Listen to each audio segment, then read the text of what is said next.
रजो वा मोहदादयामि न प्राणबुद्धि निजदेवता वा न सन्निवेश खलुकल्प न स्वप्नजागर न सचित्तं न खजं गुरुर्याविवेदं न सुस्तव शून्य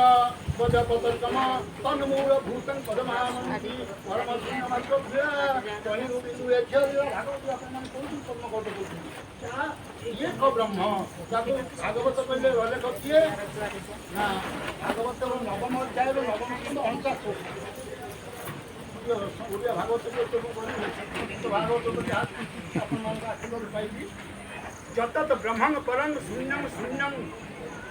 भगवान वासुदेव जो सूचती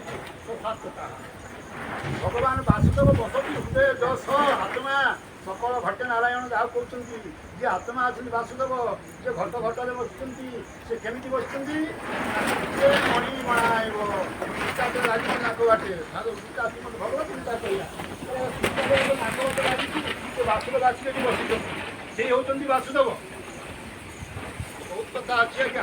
आपण तो केवल भागवत कथा कहबी योगावास मुझे जानते प्रकाश करने मत अनुमति नहीं कि मोटे कौन मन प्रकार भक्त भगवान तो आपने शुणुंट परम